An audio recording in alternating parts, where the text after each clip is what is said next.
This axe is really powerful, but at the same time is kind of underwhelming. Everyone who knows Soulsborne is going to hear of a game called Dark Souls 3, my second favorite game in the entire franchise, only beaten by Elden Ring. Dark Souls 3 is a hell of a lot of fun, and the boss weapons are absolutely phenomenal, probably the best boss weapon roster in the entire series. No, we don't talk about the Crystal Rapier, but my favorite weapon in the entire game, almost by a long shot, is the Dragon Slayer Greataxe.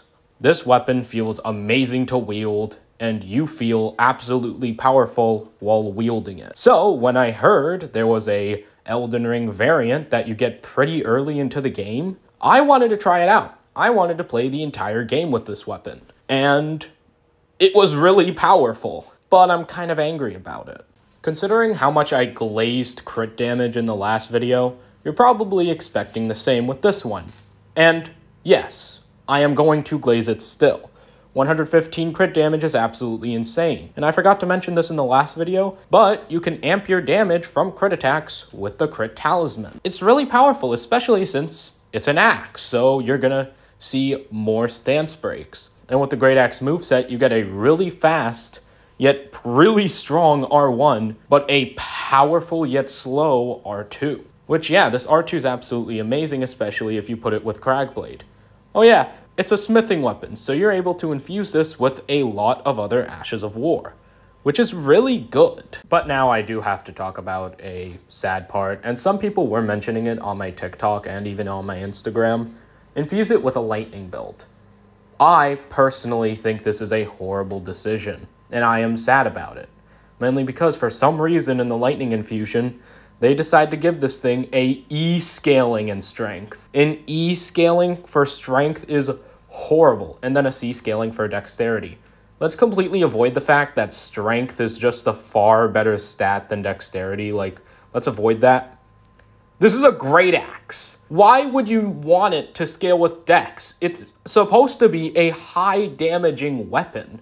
Why would you ever want a higher dexterity scaling than a strength scaling for this weapon?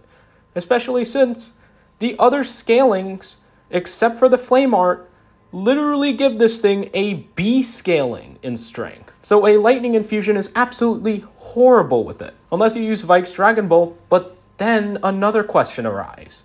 Why would you use this over Cragblade? Cragblade being arguably the best Ash of War in the entire game. And when I say Ash of War, I mean infusible ones. I'm not talking about, like, weapon skills. But yeah, Cragblade is absolutely broken with the fact that it not only amps your damage, but also your stance damage. Which again, with this high amount of crit damage, you are going to be wanting this instead of this.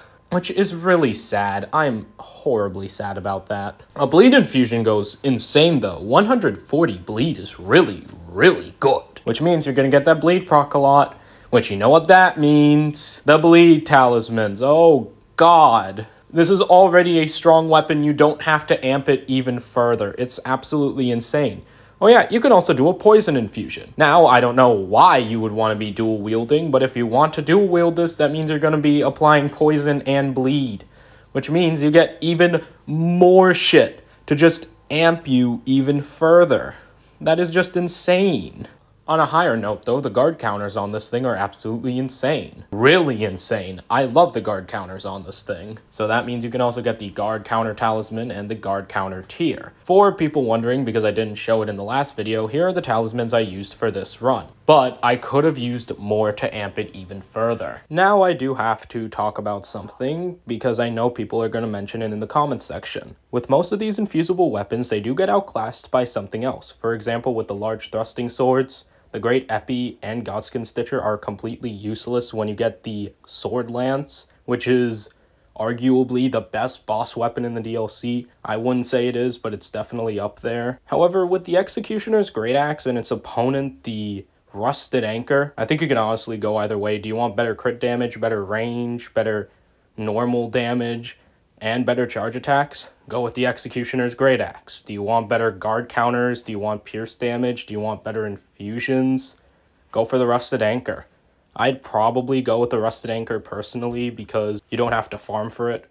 But honestly, if you said the Executioner's Greataxe was better, I wouldn't really argue with it that much. That's the video done. For you guys wondering, I am planning on making more review videos in the future. The next video I will do is the Solarius tree, but then after that I kind of want to do a different style of video comparing two weapons. I was thinking the Zweihanda and the Guts Greatsword, but if you guys could give any suggestions in the comments below, I would really appreciate it. Like and subscribe, and see you guys in the next video.